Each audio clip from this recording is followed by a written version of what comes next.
What does it feel like to be a retired college president? How does COVID still affect colleges? And what's next in the life of my guest? Well, we talk about all that and more on this episode of the Toddcast.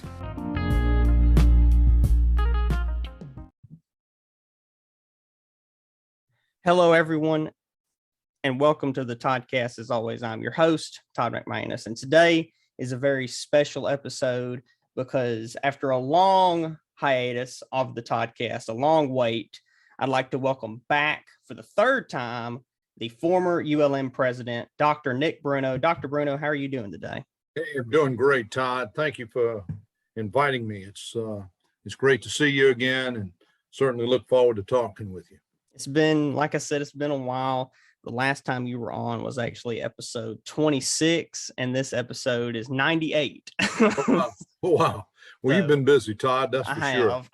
Because it was in June of 2020, right before you left after retiring from being the ULM president, and here we are in November 2021. So a lot of stuff has actually happened. And yeah, it seems like 1,000 years ago, doesn't it? It does.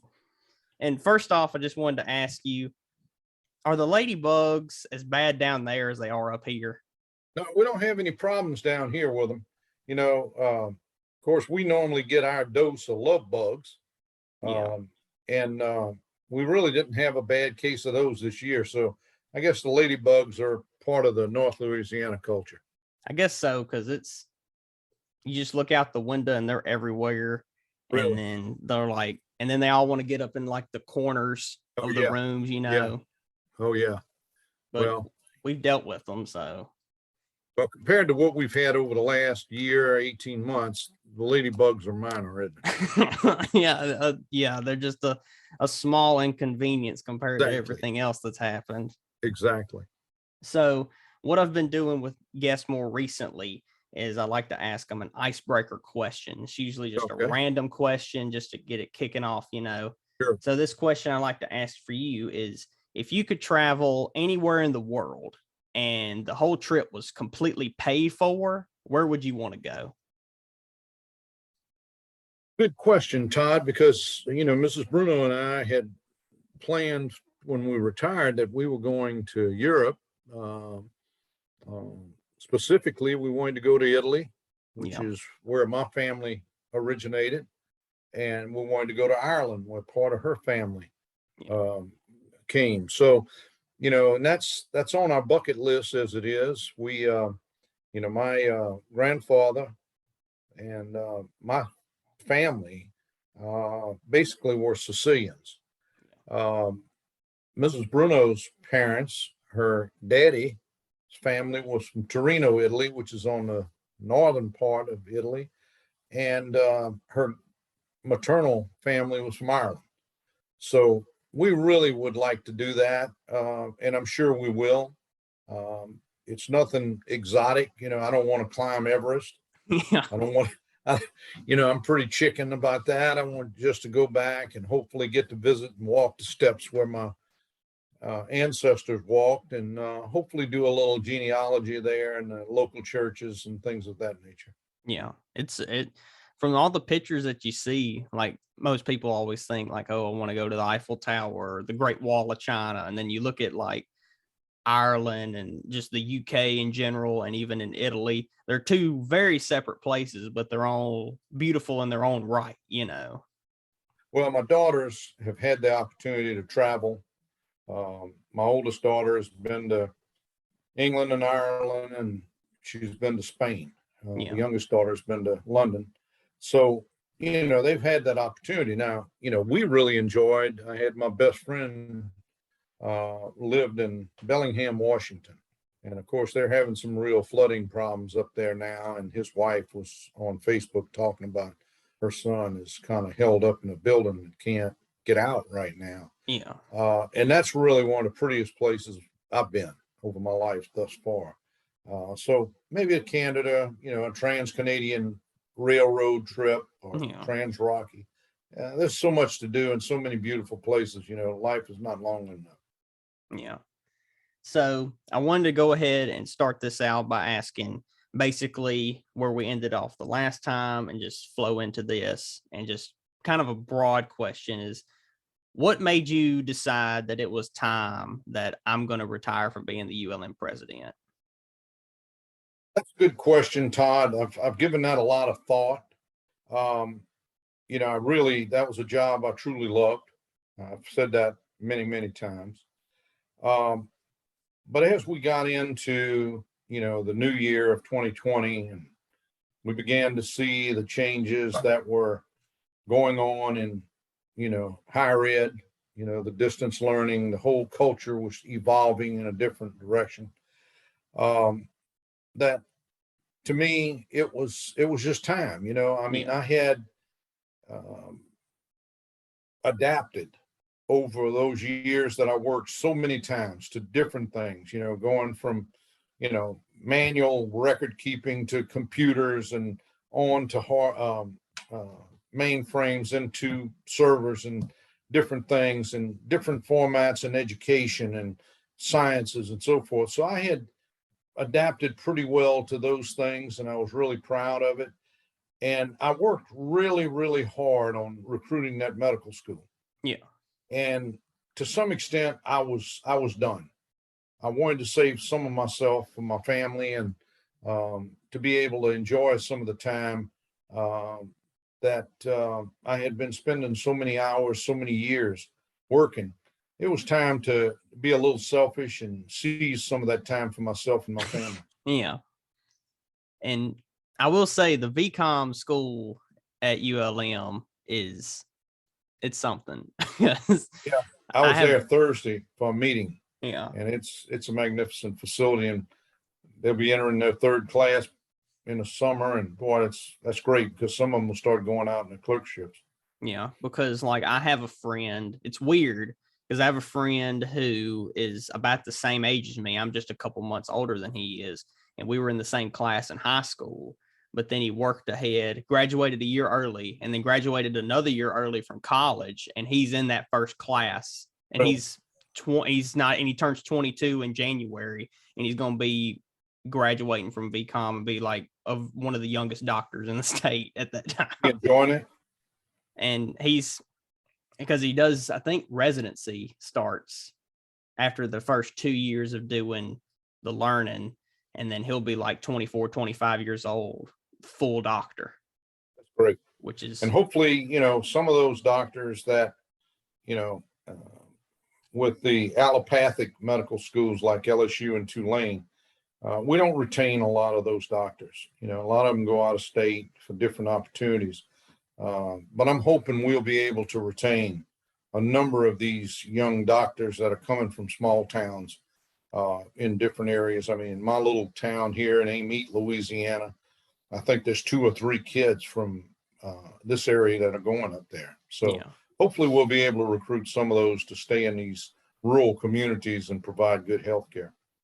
That's what I told him, because I was like, every time you go to the doctor anywhere in Monroe, they're like, oh, you need to go to either Memphis, Jackson, or Shreveport. Like those are the main places for like a brain surgeon or very like more intricate doctors, And I'm like, why don't you just have one here in Monroe, and boom, we got it done. Just go down the street, talk to this doctor, Specialties are very difficult. The hospitals will say, it's tough for them to recruit those doctors. I think part of it is just a doctor who has developed one of these specific specialties and is good at it. They're in such demand that, the lure of the bigger cities, their families may, their wives may have come from a different part of the country or whatever. And once they, I guess do a residency, let's say in Dallas or Memphis or wherever, it's hard to come back. It's really hard to come back. It's like students in college. If most students, I've found that if they can get jobs in the community where they went to college, they generally want to stay there. And it's because that's where you made your adult friends. Yeah. So hope, the same as with them, but I'm hoping that they'll retain the connections to these communities and stay here. Yeah. And once you retired from ULM, and then the interim president, Dr. Lidoff, was in your place. What did it feel like when you left, when you were like, I'm done? Did it feel like a big weight was lifted off your shoulders? Did you go home and be like, I'm finally done? Or like, what did it basically feel like when that last time you walked out the door? Thought it was a combination of things. Several friends had told me for years that when it's time to retire, you'll know it. Yeah. You'll get it. I began preparing for retirement 3 or 4 years before I left. Now, when I say prepare, I had to mentally prepare myself to know that, there won't be the 100 emails a day coming. Yeah. There won't be the hundreds of phone calls a day. There won't be running into all of the students or faculty or staff around the campus and community. You really have to prepare yourself that, you're going home and you're going to become just Nick. In fact, I think I may have told you that Yeah. I won't be Dr. Bruno. I won't be President Bruno. I'm just Nick. And since I've gotten back here, that's who I am, Nick. It was kind of a mixed bag. It was one thing that you hate to turn it loose. You hate to turn the organization loose. Yeah. But it was the type of thing that I had to convince myself that, they're not going to do everything like you want. They're not going to do it in the way that you would do it. But you now have to accept that. And you have to say, okay, well, had I been there, I'd do this. And I try not to do that. I try not to interfere. And if people call me, they say, well, what do you think about this? Basically, I'll say, hey, I don't think about it. Yeah. I want help. I want the best for the institution and the people there. But I guess I was ready. It was kind of a relief. I mean, those first weeks, I got to say it was kind of like, well, what's happening here? But we had moved into a new home, and there was a lot to do around here. And I was reuniting with family and friends, childhood friends that I had known for many, many years. So Yeah. it was a great transition. Yeah.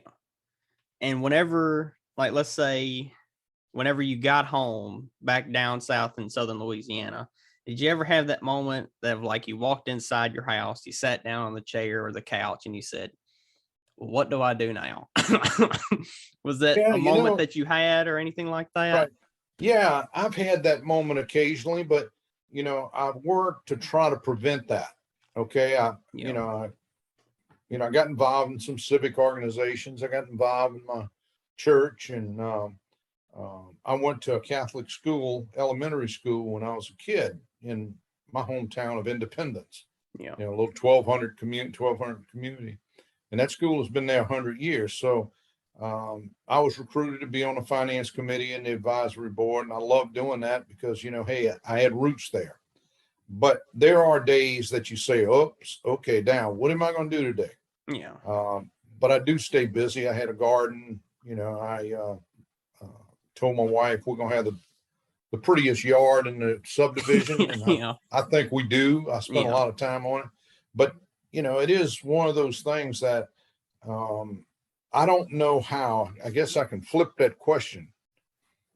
I've been asked if I want to go back to work. Yeah. Okay. There's people reached out, been very kind, and I really don't have an interest in doing that. I thought about opening a business with my children. We had talked about that.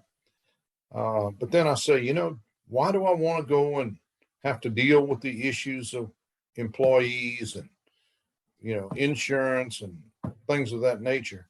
So I guess I look at the alternatives. If I were working, I really wouldn't want to do that. I've got that taste of freedom now. Yeah.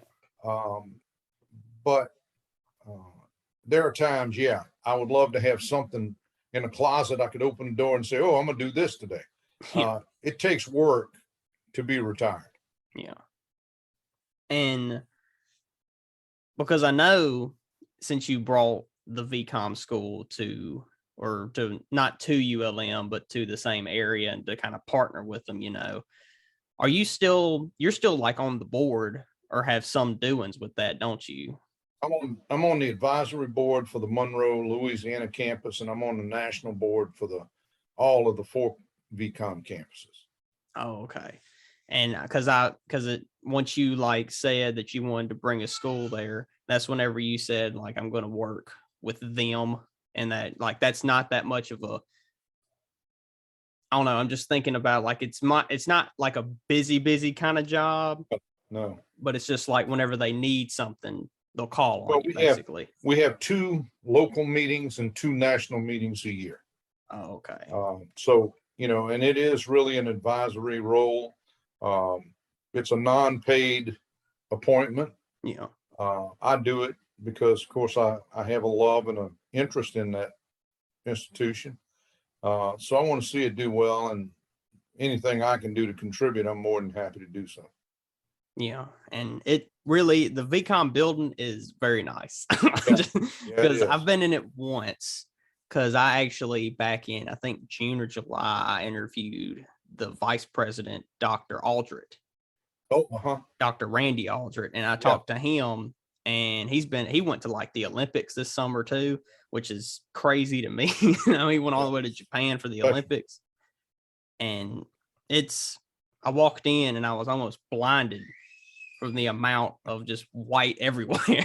Because it's a pretty building. And I know that because whenever a building is good, whenever everybody wants to take their graduation pictures in front of it, right, like that's when like this building is something. And I know they've been getting out in the community more. I know they helped out Mayor Friday Ellis with the hurricane that happened a couple months ago when everybody had to like come up from South Louisiana up to the Civic Center and all that. I know that they let the doctors in training go in there and like help them out and be like, are you okay? And that kind of stuff. So it's like, it's real nice to have like that little nugget of doctors, soon to be doctors. Dr. Allred also is involved, at least he was when I left and probably still is, with the sports medicine. Yeah. And participating in our athletic teams.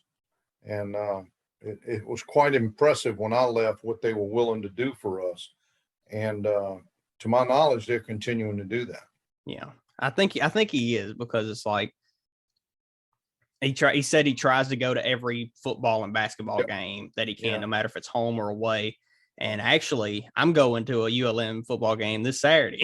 ULM. Okay, you going down to LSU? I am. One of my friends was like, "Do you want to go?" Because I have friends that go to LSU, and so me and some friends from ULM we're all just going to like be in a big group down there, and I don't know really who to cheer on for. It's like I go to ULM, but LSU is like our state team, Yeah. Well, it was always hard. We played them twice during my 10 years and went there. What we did experience, though, is that the LSU fans are not very courteous. They were probably the worst that we met when we were traveling to these larger schools. I mean, Auburn, Baylor, Texas A&M. Oh, they were incredible. They treated us as equals.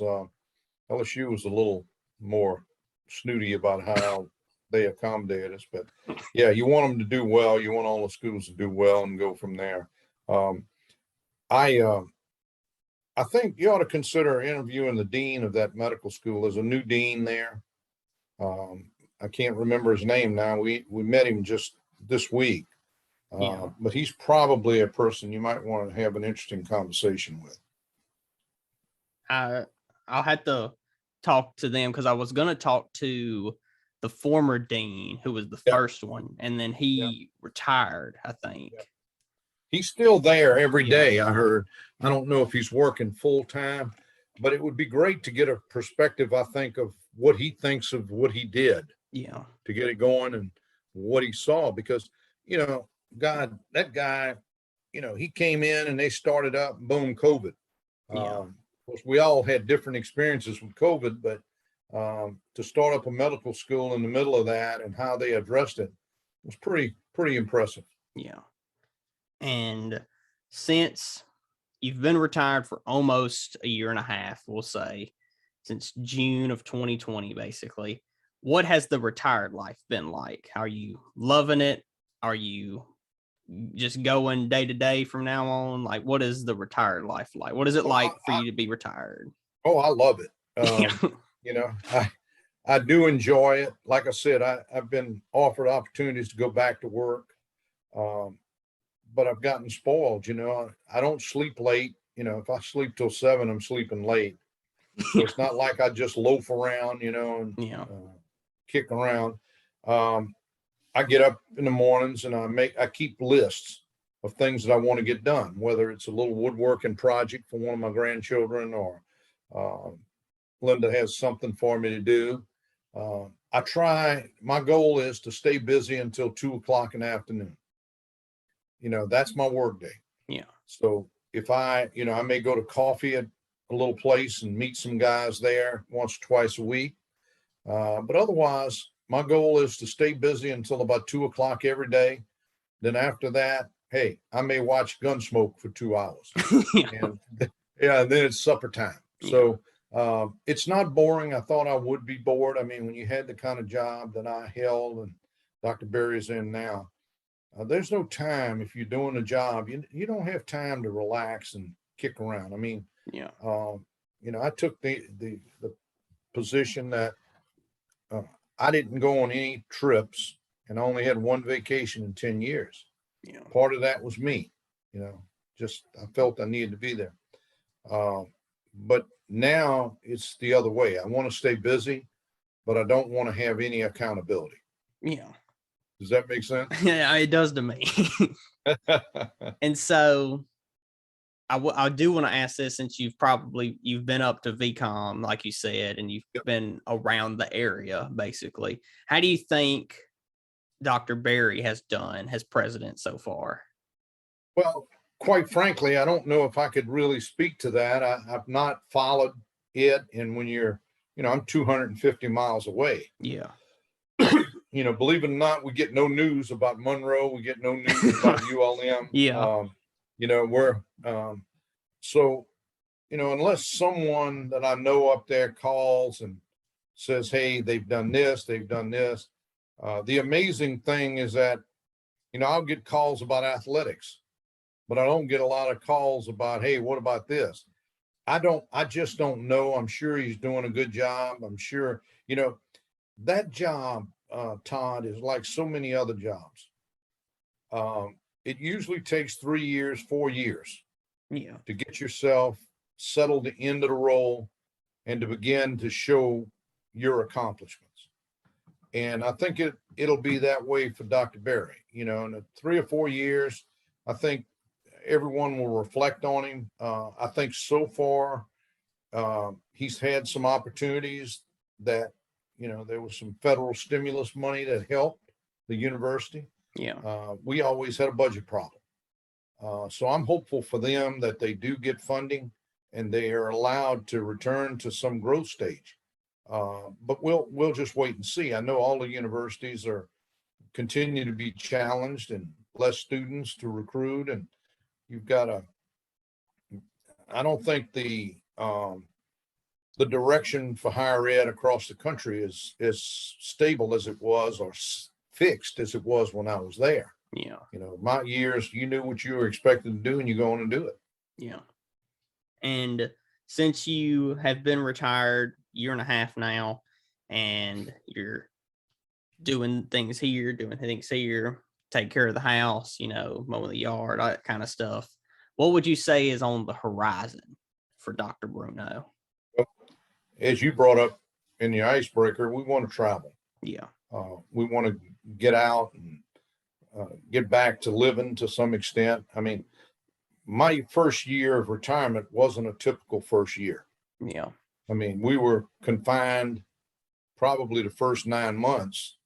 It was the hard part of COVID was that point. Exactly. So, Mrs. Bruno and I, got to see a lot of each other for those 9 months. Yeah. There wasn't a lot of opportunity to do anything fun. Our children would come over and we'd have Sunday meals together, which we do every Sunday. But as far as being able to just spontaneously get up in the morning and say, you know what, we're going to go down to New Orleans and have brunch. Yeah. or we're going to go to the zoo, or we're going to get on a riverboat, or, there's so many things we didn't go down to the beach this year. First time we didn't at least have a weekend that we could go down to the beach. So we're in a location that's easy to get to anything. We're 50 minutes from New Orleans. We're an hour and a half from Jackson, an hour and a half from Biloxi Gulfport, 30 minutes from Baton Rouge. We're in a good location to get to a lot of things that we can enjoy. But, we've still been real cautious, even though we've had our vaccines and so forth. And I think we're going to get to the point in time where we're going to be able to feel a little more comfortable and be able to get out and see and do some things that we want to do. Yeah. Because I remember whenever the first time I talked to you was the day before you announced that we were going all online at ULM. Because I remember asking you, and people can go back and listen to it. I asked you, I was like, you think, because that's when we were thinking that's when it was like, 10 people in the US have COVID, and everybody was really scared of it because we didn't know what it was going to do. And I asked you, I was like, do you think we're going to have to go all online? And you said, well, I have a meeting after this and I don't really know. And then the next day I wake up and you sent out an email and said, we're all online. Yeah. And I was like, well, that just happened like 10 minutes after I talked. Very dynamic time, Yeah. I mean, we were changing, and, from our perspective, it was something that was being more dictated on a statewide level than it was on a local level. A lot of things your president has control as far as the day-to-day management, that rose to the level of a statewide expectation. And of course, we were happy to follow it. Yeah. And once you decided whenever you retired in June, I remember that was the time it was getting bad when everybody was getting it. People at ULM were starting to get it whenever we decided to come back that fall, and that was around the time whenever all the toilet paper stuff was happening, when everybody was, and the shelves at Walmart were just empty, which was weird to see. Cause I think I went inside once in Walmart, and it was it was worse than Black Friday. And everything was gone. Well, we had, it has been, like I said, it's not been a typical first 18 months. Yeah. We're still overcoming Ida. Yeah. That was a terrible, terrible storm. We were here, and when Katrina came through, and while Katrina gets a lot of attention, Ida was so much worse, at least in this area and the river parishes of Louisiana. So, I've spent time helping neighbors clear out trees and things like that. And, Todd, it's the things I do now, not that being a president wasn't rewarding, but it's a lot of self-satisfaction. Yeah. As president, there was a lot of satisfaction through other people. I saw students succeed. I saw faculty do good things, staff, children born, all those kind of things. But, it's another thing when you have a neighbor that has a tree through the roof, or tree in the front yard, or whatever the case may be, and you can give them a hand. Yeah. That's what I call real self-satisfaction. Yeah. And it feels like 100 years ago whenever the ice storm happened. Oh yeah, that was in February. Yeah. And we're not even done with the year yet, and it feels like it was 10 years ago already. That's right. I forgot about it. My wife, actually my wife was visiting my daughter in Georgia, and I was here by myself, and of course she was calling me, making sure, hey, have you done this? Have you taken care of my plants? Have you done that? So it was, you look at it, COVID, ice storm, Ida. Yeah. That not many people get the opportunity to experience 3 catastrophes. Yeah.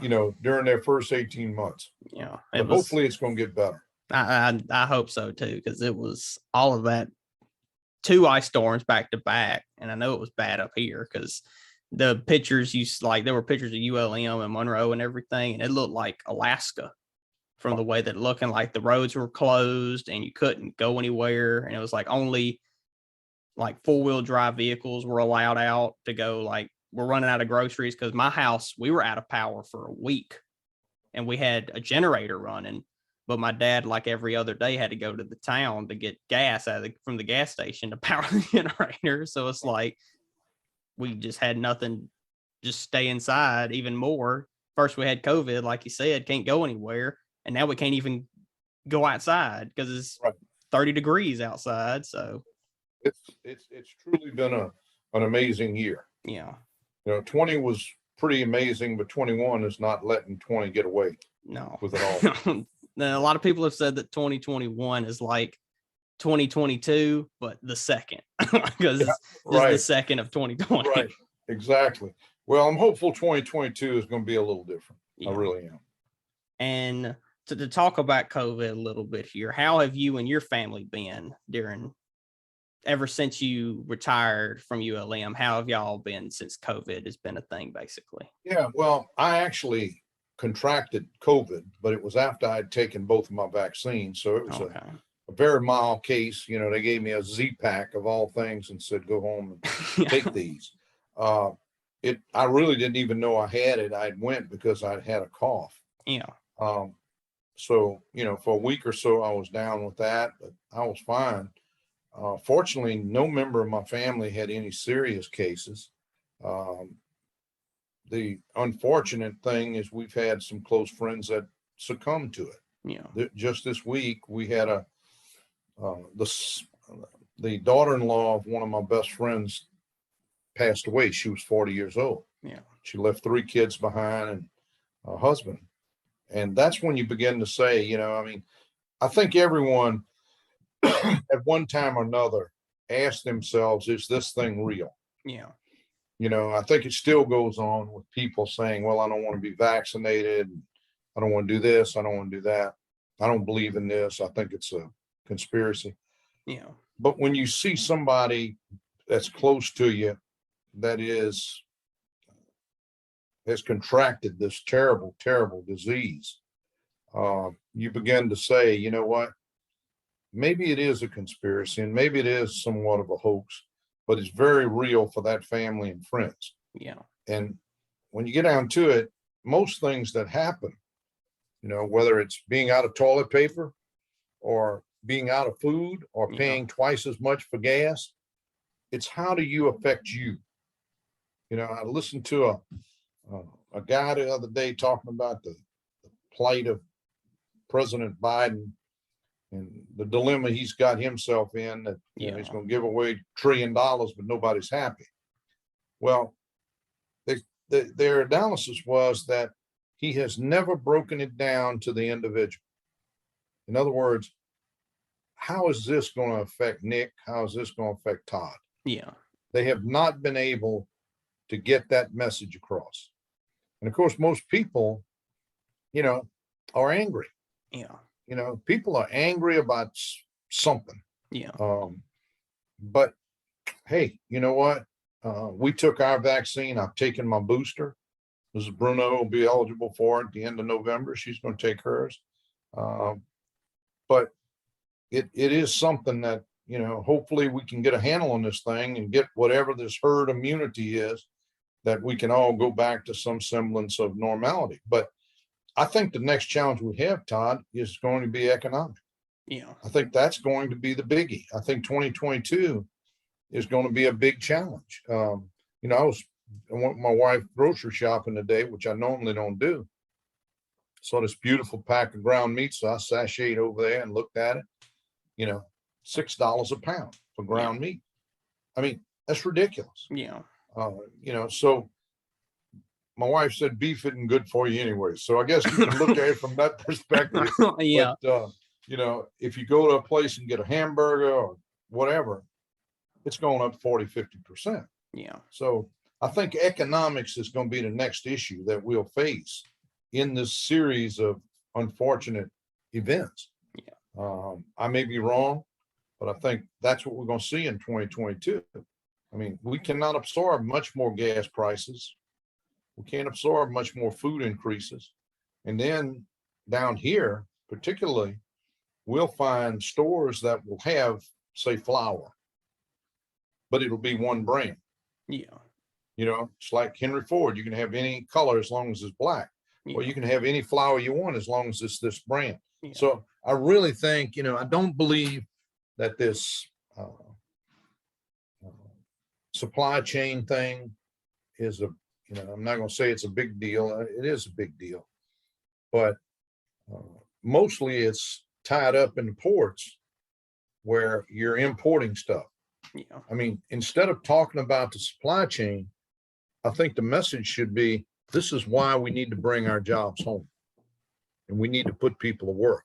Yeah. And those people that don't want to work, they need to be convinced that it's never going to be in their best interest if they don't. So, yeah. And well, Dr. Bruno, president for 2024, right there. No, boy, I tell you what, I wouldn't want it. There's a lot of jobs that I would not want. Yeah. And that's one of them. I wouldn't want to be governor. Yeah. Wouldn't want to be governor. I don't really want to be a politician. Yeah. I could have probably, wet my toe in politics over the years. No, I hope we get more good people who are interested. But for the most part, hey, I know what I'm good at and I know what I'm not. And I'm not good at, sitting around and, trying to deal with stuff that really doesn't make a nickel's worth of sense, particularly to the everyday citizen. Yeah. And speaking around about COVID still a little bit, and I know like you may not be, since you're not president anymore of ULM, you're not 100% there paying attention about it, but how do you think ULM handled COVID whenever you were there, and if you knew about it a little bit afterwards as well? Todd, as I said earlier, I think a lot of the actions were statewide driven. Yeah. We weren't the only one to go online, other schools, across the state did it. I do think, as we look back, it may have saved a large, what's the word I want to say, a large outbreak among people your age. But again, you go back to this issue, did they really have data that people your age were getting it and dying from it? Yes, no. Maybe we took some action that was a little extreme, but to look back, hindsight is 2020. I think for the most part, it was done to protect the people that were on the campuses. I think it changed the culture of a campus, and it'll be changed for a long time. You can probably speak to that better than I can because I hadn't been there. Yeah. But I think that, there are probably students that think, I don't want to go back to campus. I'll stay and do online. There's probably faculty that believe that. Yeah. So the culture has changed quite a bit. And again, that's one of those adaptations that I wasn't ready to deal with. Yeah. So basically, to end this off on, is there anything you'd like to add here at the end, or anything you'd like to say maybe to somebody who's running, who has interest in running for a president of a college anywhere? Like, what would you like to say to them? Well, I think if I had to give any advice to anyone running, and of course, is that, know that you're getting a job that can make a large contribution to a lot of people's future.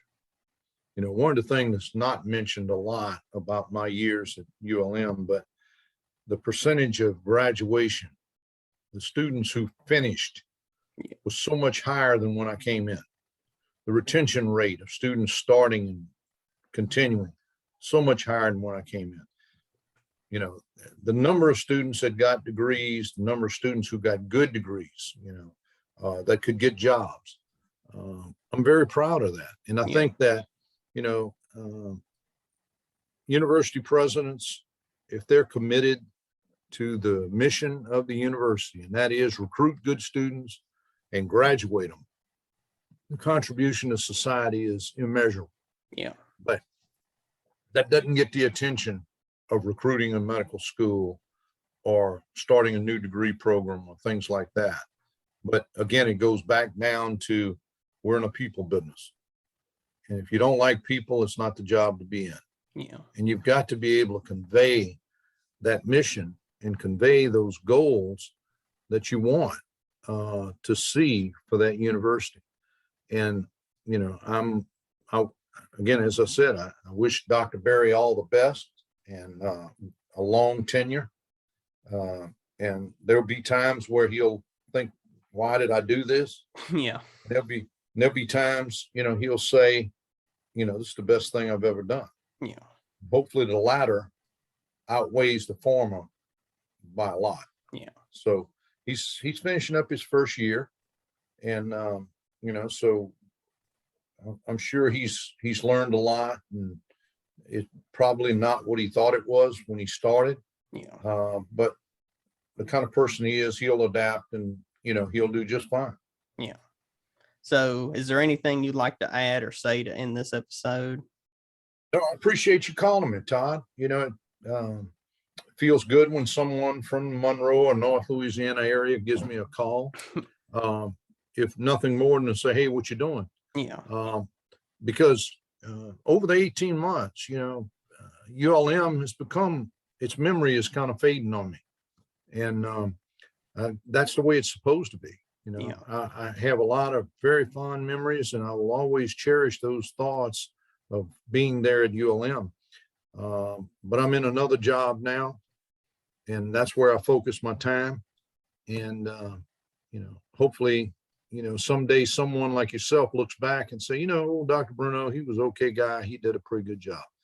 That I think is, where you're measured. You're measured in history. You're not measured at the time you're there. So we'll see.